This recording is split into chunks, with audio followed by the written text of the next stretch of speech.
Size bir soru. Hiç hayvan beslediniz mi? Kedi, köpek, kuş, hatta yılan besleyen bile duymuştum. Peki ya dünyanın en büyük kara yırtıcılarından birini beslemek? Bazı insanlar vardır, hayatları öyle sıra dışı, ölümleri öyle trajik olur ki adları zamanla bir efsaneye dönüşür.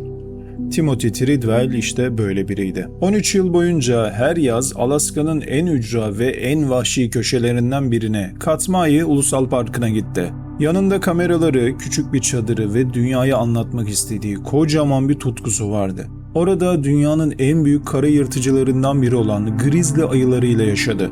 Ayılarla birlikte yaşamak gibi akla hayale sığmayacak bir yaşam biçimi seçmişti. Ayıları ailesi olarak görüyordu. Onlara isimler verdi, onların yanında uyudu. Onları tüm dünyaya sevdirmek gibi akıl almaz bir misyon edindi kendisine. Ve tahmin edebileceğiniz gibi sonunda o ayıların arasında feci şekilde hayatını kaybetti. Bu olay normal şartlarda bu kadar kısa, fakat biz işlerin bu duruma neden ve nasıl geldiğini anlamaya çalışacağız. Bir insan neden böyle bir risk alır sorusuna cevap arayacağız. Ve bunun için Timothy'nin geçmiş yıllarına ait yaşantısına bakacağız. Bugün Timothy Treadwell'in yani Grizzly Man'in gerçek hikayesindeyiz. 1957 yılında New York'ta dünyaya gelen Timothy William Dexter, evet asıl soyadı Dexter'dı, orta sınıf bir Amerikan ailesinin çocuğuydu. Babası emekli deniz subayıydı, annesi ev hanımı. Sıradan bir hayat yaşıyor, sıradan bir çocukluk geçiriyordu. Ama Timothy'nin içinde hep bir şeyler eksikti. Bulunduğu yerlere ait olamamak gibi bir problemi vardı. Lise yıllarında yüzme takımında başarılıydı. Bir dönem olimpiyat adayı olarak bile düşünüldü.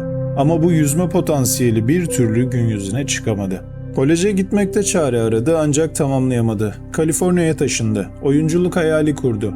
Günü gelecek ve Hollywood tarafından keşfedileceğini umuyordu. Küçük roller aldı. Defalarca kere denemelere gitmesine rağmen büyük roller bir türlü gelmedi.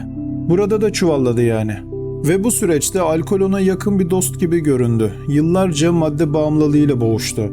Bir dönem o kadar dibe vurdu ki çevresindekiler onu kaybetmek üzere olduklarını bile düşünüyordu. İşte tam o noktada, tam dipte, hayatının en karanlık köşesinde Timothy ilk kez Alaska'ya gitti. Tek amacı her şeyden biraz uzaklaşmak ve kafasını dağıtmaktı. Ve orada bir grizzly ayısıyla göz göze geldiği anda hayatında artık bir şeyler değişmişti. Daha sonra o anları anlatırken, ayıyla göz göze geldiğimde hayatta kalmam için bir neden gördüm diyecekti. Buradan anlayacağımız üzere Timothy tutkusunu bulmuştu. Tabii ki bu romantik bir şiirleştirme olabilir ama Timothy için gerçekti. Gözlerine baktığı ayı artık tutkusu olmuştu. İçimizden hangi manyak böyle bir tutku sahibi olabilir diyebilirsiniz. Timothy böyle bir adamdı işte ve bu inançla hayatının geri kalanını şekillendirecekti. Oyunculuk hayallerini bıraktı. Soyadını değiştirdi. Dexter yerine Treadwell soyadını aldı. Treadwell İngilizce'de sağlam yürüyen, ayakları yere sağlam basan gibi bir anlama geliyor. O da tam olarak bunu istiyordu. Ve artık kendini Grizzly Man diye bir kimlikle tanımlamaya başladı. Alaska'nın güneybatısında Pasifik kıyısına yaslanmış bir yer var. Katmai Ulusal Parkı. 19.000 kilometreden daha büyük bir alan. Volkanik dağlar, iğne yapraklı ağaçlar, somon balığıyla dolup taşan nehirler, kartpostal gibi bir görüntüsü var. Ve bu nehirlerin kenarında binlerce yıldır hüküm süren sakinler. Alaska kahverengi ayıları yani grizzly'ler. Katmai'deki ayı nüfusu dünyanın en yoğun ayı nüfuslarından biri. Özellikle görüntülerini koyduğum Brooks Şelalesi ki hepiniz bilirsiniz, balıklar sudan zıplarlar, ayılar da yakalar. İşte orası Brooks Şelalesi. Katmai'deki ayı nüfusu dünyanın en yoğun ayı nüfuslarından biri. Ağustos ayında somonu yakalamak için toplanan ayıların sayısı bazen 100'ü aşıyordu. Bu ayılar için muazzam bir yoğunluk. Ve bu yoğunluk aynı zamanda muazzam bir tehlike anlamına da geliyordu. Zira bu ayılar bölgeci ve yalnız yaşayan varlıklardır. Kendi hiyerarşileri olan varlıklar. Ulusal Parklar İdaresi'nin kuralları net şekilde çok katıydı. Ziyaretçilerin ayılardan en az 50 metre uzakta durması şarttı. Çünkü bu hayvanlar birkaç saniyede 900 kiloluk ağırlıklarına rağmen müthiş şekilde hızlanabilir ve sizi 3 saniye içinde öldürebilirdi. Timothy Treadwell bu kuralları yıllarca görmezden geldi. Ona göre kurallar ailesi olarak gördüğü ayılarla arasına girmiş aptalca safsatalardan ibaretti. Çadırını ayıların tam göç yollarının üzerine kuruyordu. Onların birkaç metre yakınına kadar sokuluyordu. Elini uzatıp dokunmaya çalışıyordu. Dokunuyordu da. İnanmayacaksınız ama bazı geceler ayıların içinde uyuduğu bile olmuştu. Onlara isimler bile takmıştı. Ayılarla konuştu, güldü, ağladı, sevindi ve bütün bunları kamerasına kaydetti.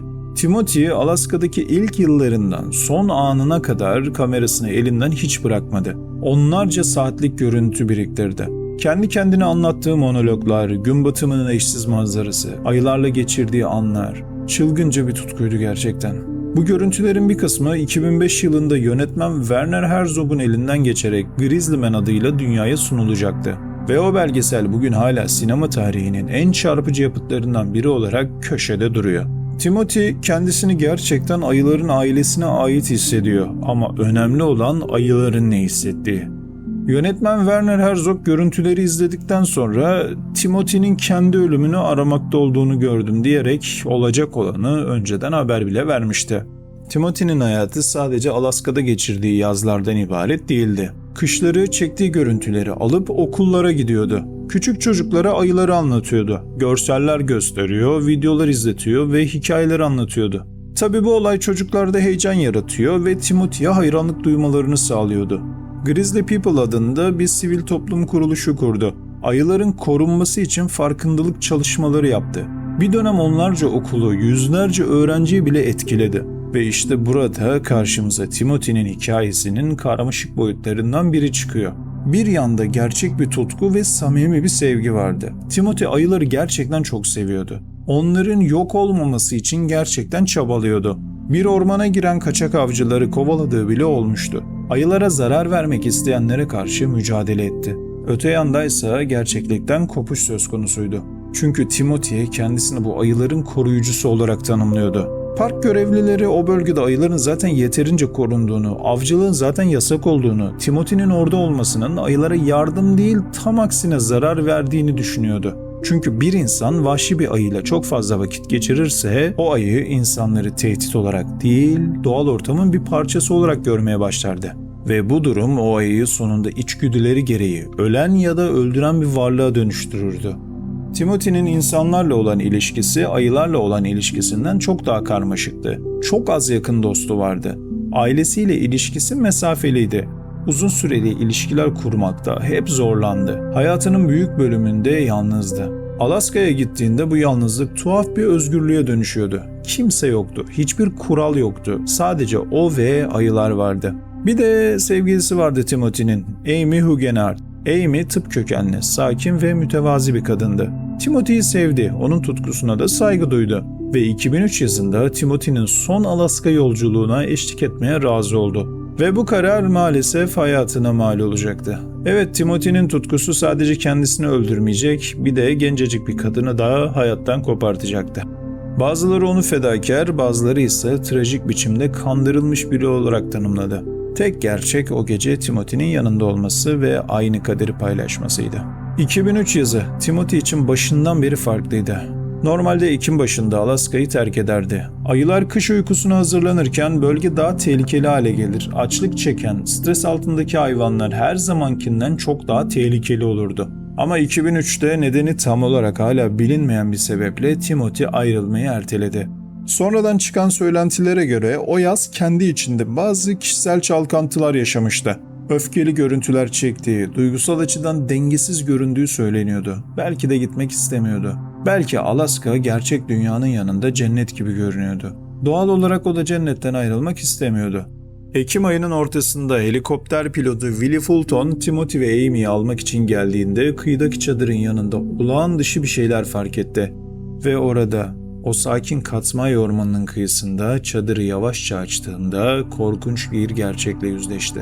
13 Ekim 2003 Alaska. Timothy Treadwell ve Amy Huguenard bir grizzly ayısının saldırısında hayatlarını feci şekilde kaybetti. Bu gerçeği düz ve sade söylesek de ayrıntılar çok şey anlatıyor. Olaydan kısa süre önce Timothy bir gece çekimi yapmak için kamerasını hazırlamıştı. Kamera açıktı ama lens kapağı henüz kapalıydı. Bu yüzden sadece ses kaydediyordu. Ve o geceye ait 6 dakikalık bir ses kaydetti. O ses kaydı Treadwell ailesine teslim edildi. Polis tarafından dinlendi, uzmanlar tarafından analiz edildi. Kaydın içeriği hiçbir zaman kamuoyuyla paylaşılmadı. Ve inanın paylaşılmaması daha iyi. Ama yönetmen Werner Herzog belgeselini yaparken o kaydı dinledi. Dinledikten hemen sonra ise o ses kaydını kesinlikle filmde kullanmayacağım. Bunu kimsenin duymasına izin vermeyeceğim. Size yalnızca şunu söyleyebilirim, bu kayıtta bir insanın öldürülme sesini duyuyorsunuz. Ve bence Timothy o kaydın hiçbir zaman var olmamasını isterdi, diyecekti. Herzog sonrasında Treadwell'in iş arkadaşı ve yapımcısı Jewel Palovak'a o kaydı imha et, bir daha dinleme diye telkinde bile bulunmuştu. Bu tavsiye hem o geceyi hem de Timothy'nin ardında bıraktığı mirası anlatıyor. Ses kaydında maalesef Timothy'nin bedeninden kopan et parçalarının yırtılma sesi, kemiklerinin kırılma ve çaresizlik içinde atılan çığlıkların sesleri var. YouTube gibi platformlarda o ana ait olduğu söylenen ses kaydı olsa da bu ses kayıtları gerçek değil, kurgu. Çünkü gerçek kayıt hiçbir zaman resmi olarak yayınlanmadı. Olay yerinde bulunan dışkı ve fiziksel izler saldırının büyük, yaşlı bir erkek ayıya ait olduğunu kesinleştirdi. Park görevlilerinin daha önce kayıtları geçirdiği bölgede tanınan bir hayvan değildi. Muhtemelen sürüden dışlanmış, aç, yorgun, stres altında bir bireydi. İşte o ayı Timothy'nin 13 yıldır tanıdığını, sevdiğini, güvende hissettiğini sandığı dünyadan değildi. O ayı Timothy'yi tanımıyordu. O ayı Timothy'nin zihnindeki masalın dışındaki gerçeklikti. Timothy artık gerçekle yüzleşmişti. Ve bu çılgın ayı masalı o gece sona erdi. Bu trajedinin çok benzeri olan şempanze Travis konusunu işlediğim videoya göz atmanızı öneririm. Kıyaslamak gerekirse Travis'in olayı daha trajik. Varsa zamanınız kanalımda onu da bulabilirsiniz. Becerebilirsem tavsiye kısmına da onu eklerim. Biz Timothy'ye dönelim. 2005 yılında yönetmen Werner Herzog, Timothy'nin bıraktığı yaklaşık 100 saatlik görüntüyü alıp 103 dakikalık bir belgesel yaptı. Adı Grizzly Man. Timothy'nin görüntülerine saygıyla yaklaşırken onun romantik algısına da itiraz ediyordu. Ayıların yüzüne bakarken sevgi ya da tanışıklık görmenin manasız olduğunu söyledi. Onlarda doğanın kayıtsız boş gözlerini gördüğünü anlattı.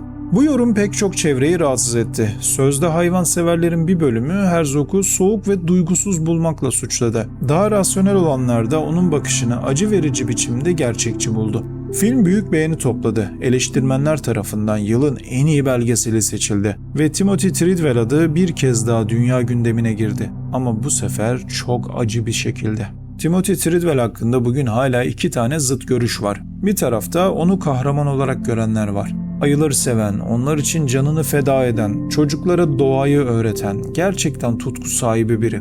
Öte tarafta onu sorumsuz görenler var. Ulusal park kurallarını çiğneyen, ayıları insanlara alıştırarak tehlike yaratan, kendisini ve yanındaki insanı ölüme götüren sorumsuz biri. Her iki görüşün de güçlü argümanları var ama belki de en önemli soru şu: Timothy'nin yaptığı gerçekten ayılar için miydi yoksa kendisi için miydi? Bir çocuk gibi isimler koyduğu ayıların yanında o muazzam Alaska doğasında Timothy muhtemelen başka hiçbir yerde bulamadığı bir şey buluyordu. Yaşamın ve yaşamanın anlamını. Başarısız bir oyuncu olarak, bağımlılıkla boğuşan biri olarak, insanlarla sağlıklı ilişkiler kuramayan biri olarak o çadırda, o ayıların yanında ilk kez bir kimliği vardı. İlk kez önemli biriydi. İlk kez yeterliydi ve bu durum trajik sonunu da hazırladı. Timothy'nin ölümü çevre koruma dünyasında da ciddi bir tartışma başlattı. Doğayı sevmek, doğayı anlamak demek değildi. Grizzly'ler, aslanlar, kurtlar, vahşi hayvanlar sevgi nesnesi değildi. Milyonlarca yıllık evrimsel baskıların şekillendirdiği, kendi içsel mantıklarına göre hareket eden canlılardı. Onları sevmek, onlara karşı güvenli hissetmek için yeterli değildi. Park idarecileri bu olaydan sonra tabii ki kuralları daha da sıkılaştırdı. Ayılara yaklaşma mesafeleri yeniden vurgulandı ve Timothy Treadwell'in adı bir uyarı hikayesi olarak rehberlik eğitimlerine girdi. Ama doğanın bu dersi sadece ayılarla ilgili değil, insan olarak doğayı kendi duygularımızın, kendi ihtiyaçlarımızın bir yansıması olarak görme eğilimindeyiz. Bir manzaraya bakarken huzurlu diyoruz, bir fırtınaya öfkeli diyoruz, bir hayvanın gözlerinde sevgi görüyoruz. Ama doğa bizim için değil, bize rağmen değil, bizden bağımsız bir şekilde kendi kurallarına göre işliyor. Timothy Treadwell bu gerçeği kabul etmedi ve bedelini bile bile hayatıyla ödedi. Eski bir sözünde dediği gibi, kurallara uyun çünkü kurallar kanla yazılır. Been misunderstood. How can I believe that if you are about to be killed by a bear, that you wouldn't say, "Oh, I made a mistake. I'd like to have a gun. I would never, ever kill a bear in the defense of my own life. I would not go into a bear's home and kill a bear.